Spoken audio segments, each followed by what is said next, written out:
نحمده ونصلی علی رسولہ الکریم اما بعد فاعوذ باللہ من الشیطان الرجیم بسم اللہ الرحمن الرحیم والذین لا يدعون مع اللہ الہا آخر ولا يقتلون النفس التي حرم اللہ الا بالحق ولا يزنون ومن يفعل ذلك يلقى اثاما صدق اللہ العظیم۔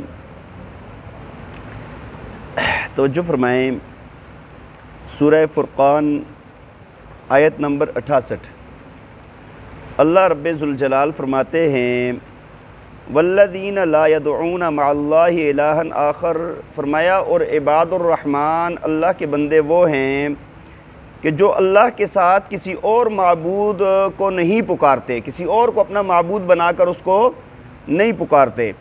وَلَا يَقْتُلُونَ النَّفْسَ الَّتِي حَرَّمَ اللَّهُ إِلَّا بِالْحَقِّ، اور فرمایا کہ وہ کسی جان کو ناحق قتل نہیں کرتے مگر یہ کہ جب حق پر ہوں۔ وَمَن يَفْعَلْ ذَلِكَ يَلْقَى وَلَا يَزْنُونَ، اور فرمایا یہ زنا نہیں کرتے۔ وَمَن يَفْعَلْ ذَلِكَ يَلْقَى أَثَامًا، اور فرمایا کہ یہ جو بندہ یہ کام کرے گا وہ گناہ کے اندر گر جائے گا، گناہ کے اندر پڑ جائے گا۔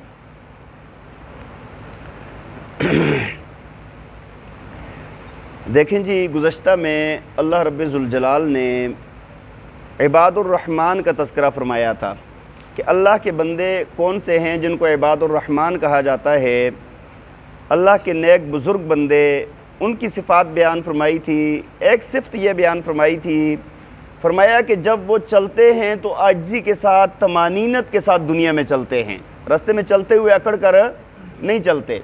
اور دوسری صفت ان کی یہ بیان ہوئی تھی، فرمایا کہ یہ لوگ جب کسی جاہل سے ان کا پارا پڑ جاتا ہے نا، جب جاہل سے پالا پڑ گیا تو فرمایا کہ یہ اس کو کہتے ہیں بھائی سلام اور اپنا راستہ پکڑتے ہیں، یہ اس کے ساتھ بحث مباحثہ نہیں کرتے۔ اور تیسرا یہ فرمایا تھا کہ یہ لوگ جہنم سے پناہ مانگتے ہیں کہ یا اللہ جہنم بہت بری جگہ ہے، اس سے ہماری حفاظت فرما۔ اور ساتھ ایک ان کی صفت یہ بیان فرمائی تھی، فرمایا کہ یہ عباد الرحمن اللہ کے نیک بندے یہ جب خرچ کرتے ہیں تو نہ یہ بخل کرتے ہیں اور نہ ہی یہ اسراف کرتے ہیں، یہ درمیانے طریقے سے اللہ کے راستے میں، اور ویسے بھی ان کا خرچ کیا ہوتا ہے، درمیانہ ہوتا ہے، بخل بھی نہیں ہوتا اور اسراف بھی نہیں ہوتا۔ تو آج کی آیت میں چھٹی صفت اس کی بیان فرمائی ہے عباد الرحمن کی، فرمایا کہ یہ لوگ کیا کرتے ہیں کہ یہ اللہ کے ساتھ کسی اور کو شریک نہیں مانتے، اللہ کے ساتھ کسی اور کو معبود نہیں بناتے۔ دیکھیں یہ بہت بڑی صفت ہے، یہ بہت بڑی صفت ہے ایمان والے کی، کہ ایمان والا اللہ کی ذات کو وحدہ لا شریک مانتا ہے، مشکل کشا، حاجت روا اور تمام عالم اسباب سے اوپر کے تمام کرنے والی ذات کس کو مانتا ہے؟ یہ اللہ کی ذات کو مانتا ہے کہ اللہ کی ذات کر رہی ہے۔ حضرت عبداللہ بن مسعود رضی اللہ تعالیٰ عنہ نے نبی علیہ السلام سے عرض کی، یا رسول اللہ سب سے بڑا گناہ کیا ہے؟ فرمایا کہ تو اللہ کے ساتھ کسی کو شریک کرے حالانکہ اللہ نے تجھے پیدا کیا ہے، حالانکہ اللہ نے تجھے کیا کیا ہے؟ تو سب سے بڑا گناہ، تمام بڑے گناہوں میں سے وہ شرک سب سے بڑا گناہ ہے، جس کے متعلق اللہ تعالیٰ نے فرمایا کہ ان اللہ لا یغفر ان یشرک بہ ویغفر ما دون ذلک لمن یشاء، اللہ شرک کو نہیں معاف کرے گا، اس کے علاوہ جس چاہے گناہ کو معاف کر دے، لیکن شرک معاف نہیں ہوگا۔ شرک اللہ کی ذات، اللہ کی صفات میں کسی کو شریک کرنا، یا اللہ کی صفات کسی اور کی ذات میں ماننا، اللہ کی جو خصوصی صفات ہیں کسی اور کی ذات میں ماننا، یا کسی کو مشکل کشا، حاجت روا ماننا، یہ ساری کی ساری چیزیں کیا ہوتی ہیں؟ شرک ہوتی ہیں۔ فرمایا کہ یہ عباد الرحمن نہیں کرتے۔ اور ان کی چھٹی صفت یہ ہے، ساتویں صفت یہ ہے، وَلَا يَقْتُلُونَ النَّفْسَ الَّتِي حَرَّمَ اللَّهُ إِلَّا بِالْحَقِّ، یہ کسی جان کو ناحق قتل نہیں کرتے، ہاں مگر جب یہ حق پر ہوں۔ حق پر کا کیا مطلب ہے؟ تین چیزیں ہیں حق پر ہونے کی۔ فرمایا کہ تین جگہوں پر نہ قتل کر سکتے ہیں، حدیث شریف کے اندر آتا ہے۔ ایک قصاص میں، اگر کسی نے قتل کیا تو قصاص میں قتل کیا جاتا ہے، یا اس کے علاوہ کوئی بندہ اپنا دین بدل دے، اسلام سے پھر جائے اور اس کو سمجھایا بجھایا سب کچھ کیا لیکن یہ بندہ نہیں مان رہا تو اس کو بھی قتل کرنے کا حکم ہے۔ اور اسی طرح جو محسن زانی ہوتا ہے نا، شادی شدہ بدکار جو ہوتا ہے، اس کو بھی کیا ہے؟ سنسار کرنے کا حکم ہے۔ اس کے علاوہ ناحق یہ لوگ قتل نہیں کرتے۔ فرمایا ولا یزنون، اور یہ لوگ زنا بھی، بدکاری بھی نہیں کرتے، یہ بھی بہت بڑا گناہ ہے، یعنی اکبر الکبائر میں سے ہے۔ وَمَن يَفْعَلْ ذَلِكَ يَلْقَى أَثَامًا، فرمایا کہ جس بندے نے یہ کام کیا تو وہ گناہ کے اندر پڑ گیا ہے، گناہ کے جرم میں وہ پڑ گیا ہے۔ اثام، بعض حضرات نے یہ بھی فرمایا ہے کہ یہ جہنم کی ایک وادی ہے، یعنی جہنم کی اس وادی کے اندر یہ بندہ پہنچ جائے گا، بہت سخت عذاب ہوگا اس کی، پھر وہ باتیں بیان کی گئی ہیں۔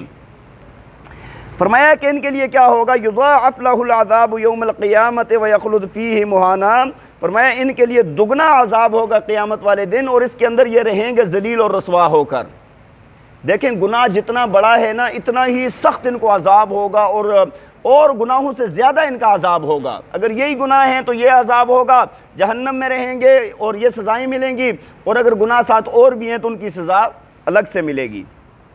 مگر آگے فرمایا الا من تاب وآمن وعمل عملا صالحا، ہاں مگر فرمایا کہ جو بندہ توبہ کر لے اور اور ایمان لائے اور نیک اعمال کرے، فاولئک یبدل اللہ سیئاتہم حسنات، ایسے بندے کے گناہوں کو اللہ نیکیوں سے بدل دے گا۔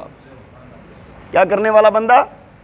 جو بندہ نیک اعمال کر، توبہ کرے، ایمان لائے اور نیک اعمال کرے۔ نیک اعمال یہ ساتھ یاد رکھیں، یہ شرط ہے، نیک اعمال کرے تو اللہ تعالیٰ اس کے گناہوں کو نیکیوں سے بدلنے کا کیا مطلب ہے؟ بعض دفعہ تو یہ ہوتا ہے کہ اللہ تعالیٰ اس کو نیکیوں کی توفیق ایسی عطا فرما دیتا ہے کہ اس سے گناہ ہوتے ہی نہیں اور اس کی نیکیاں گناہوں کا کفارہ بن جاتی ہیں، اور بعض دفعہ ایسے ہوگا کہ اللہ تعالیٰ اس کے گناہوں کی جگہ جو فرشتوں نے گناہ لکھے ہیں نا ان کو بدل کر اس کی جگہ نیکیاں لکھ دی جائیں گی۔ قیامت والے دن حدیث شریف میں آتا ہے نا، ایک بندہ اللہ کی بارگاہ میں پیش ہوگا، اللہ تعالیٰ گنوائیں گے تو نے یہ گناہ کیا، چھوٹے چھوٹے گناہ گنوائیں گے، تو نے یہ گناہ کیا، یہ گناہ کیا، یہ گناہ کیا۔ اب یہ ڈر رہا ہوگا کہ یار میں نے تو بڑے بڑے بھی کیے ہیں، ہاں ان کی باری آئے گی تو کیا ہوگا؟ اچھا یہ عرض کرے گا یا اللہ ہو گیا، یہ بھی ہو گیا، یہ بھی ہو گیا، یہ بھی ہو گیا، تو اللہ تعالیٰ فرمائیں گے تجھے اس گناہ کے بدلے یہ نیکی، اس گناہ کے بدلے یہ نیکی، اس گناہ کے بدلے یہ نیکی، اس کا کرم ہے، ہاں جی وہ کرم فرمائیں گے۔ تو جب اللہ تعالیٰ وہ کریں گے نا یہ پھر اس کے بعد نا نبی علیہ السلام نے فرمایا کہ یہ اور دلیر ہو جائے گا، یہ کہے گا یا اللہ میرے اور گناہ بھی ہیں، پہلے جو ڈر رہا تھا نا ابھی خود بتائے گا۔ اور نبی علیہ السلام یہاں پر مسکرائے، یہ حدیث جب بیان فرمائی نا، حضرت ابو ذر رضی اللہ تعالیٰ عنہ اس کے راوی ہیں، فرمایا یہاں پر مسکرائے اور فرمایا کہ پھر یہ پہلے جو ڈر رہا تھا نا، چھپا رہا تھا، ابھی کہے گا یا اللہ میں نے تو یہ بھی کیا تھا، میں نے تو یہ بھی کیا تھا۔ اب پتہ نا نیکیاں مل رہی ہیں، بات سمجھ آ رہی ہے کہ نہیں؟ تو ایسے بھی ہوگا قیامت والے دن بعض لوگوں کے ساتھ۔ آگے فرمایا ومن تاب وعمل صالحا، فرمایا جس نے توبہ کی اور نیک اعمال کیے، فإنہ یتوب الی اللہ متابا، فرمایا بے شک اس نے اللہ کی طرف رجوع کیا، رجوع کرنا مطلب توبہ کر لی، نیک اعمال کر لیے تو اللہ کی طرف اس نے رجوع کر لیا ہے۔ والذین لا یشہدون الزور، اور آگے ان کی صفت بیان کی وہ عباد الرحمن کی، فرمایا کہ یہ لوگ جھوٹی جگہوں پر نہیں کھڑے ہوتے، جھوٹی جگہوں پر، یا بعض حضرات نے یہ بھی ترجمہ کیا ہے کہ جھوٹی گواہی نہیں دیتے۔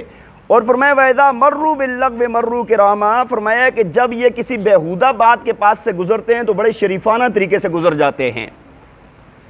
یہ بھی بڑی اہم بات ہے کہ بھائی جب یہ کسی بھی جھوٹی بات سے یا جھوٹی گواہی سے یا جھوٹے کام کے پاس سے گزرتے ہیں تو یہ کیا کرتے ہیں، یہ وہاں پر ایک تو کھڑے نہیں ہوتے، کوئی بھی غلط کام ہو رہا نا ان کے پاس یہ رکتے، اور دوسری بات یہ ہے کہ اگر اس سے گواہی مراد لی جائے تو فرمایا کہ یہ لوگ جھوٹی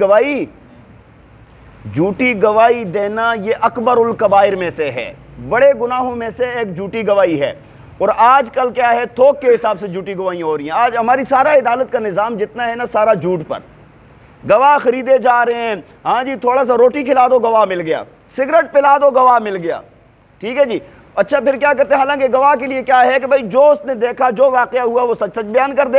پولیس بھی پہلے پڑھا کر سمجھا کر بتاتی ہے بھائی تم نے ایسے بولنا ہے، اپنا کیس جو بنانا ہے، یہ اکبر الکبائر میں سے ہے، بڑے گناہوں میں سے ہے، ٹھیک ہے جی۔ اور اگر یہ ہو جائے تو پورے ملک کے اندر امن آ جائے۔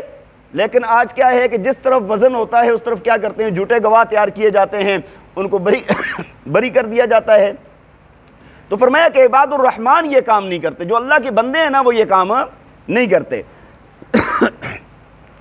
اور فرمایا کہ جب یہ کسی بیہودہ بات کے پاس سے گزرتے ہیں تو شریفانہ طریقے سے، بیہودہ کام کوئی بھی ہو، بعض رات نے فرمایا گانے بجانے کی مجلس ہو گئی، کھیل تماشے ہو گئے، کوئی بیہودہ کام ہو رہا ہے، بیہودہ گپیں کوٹی جا رہی ہیں، داستانیں سنائی جا رہی ہیں، بیہودہ کام ہو رہے ہیں، تو فرمایا اس کے پاس سے یہ کیا کرتے ہیں، رکتے نہیں، آرام سکون سے گزر جاتے ہیں، نہ ان کے ساتھ لڑتے ہیں اور نہ ہی ان کے پاس رکتے ہیں، نہ ہی ان کے ساتھ لڑتے ہیں اور نہ ہی ان کے پاس۔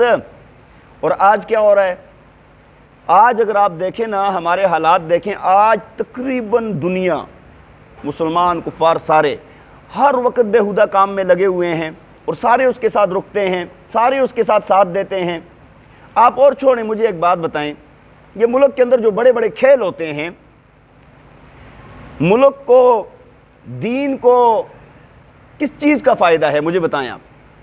دیکھیں نا ہمارے حکمرانوں تک ان کو ایوارڈ دے رہے ہوتے ہیں، ان کی جاتے ہیں، تعریف کی جاتی ہے، سارا جتنا بھی ٹھیک ہے۔ کھیل ویسے جائز ہے، کھیل کھیلنا ناجائز نہیں ہے، کھیل جائز ہے بھائی، لیکن یہ جو ملکی سطح پر اتنا بڑا خرچ کیا جاتا ہے، اتنے بڑے کام کیے جاتے ہیں، اس کا ملک کو کیا فائدہ ہے یا اسلام کو کیا فائدہ ہے؟ سارا بیہودہ ٹائم ضائع ہو رہا ہے سارا، اور ملک کا نقصان ہو رہا ہے۔ بات سمجھ آ رہی؟ اس کے علاوہ جو اور حکومت کی سرپرستی کے اندر بڑی بڑی بے حیائیوں کے اڈے چل رہے ہیں، ملک کے اندر کیا کچھ ہو رہا ہے، یہ ساری چیزیں، تو اس سے کیا ہوتا ہے؟ ملک تباہ ہوتا ہے۔ اور عباد الرحمن کی یہ صفات نہیں ہے، اللہ کے بندوں کی یہ صفات نہیں ہے۔ اللہ کے بندے ان چیزوں سے دور رہتے ہیں، اللہ کے بندے ان چیزوں سے دور رہتے ہیں۔ اللہ تعالی ہمیں عمل کرنے کی توفیق عطا فرمائے۔ وآخر دعوانا ان الحمد للہ رب العالمین۔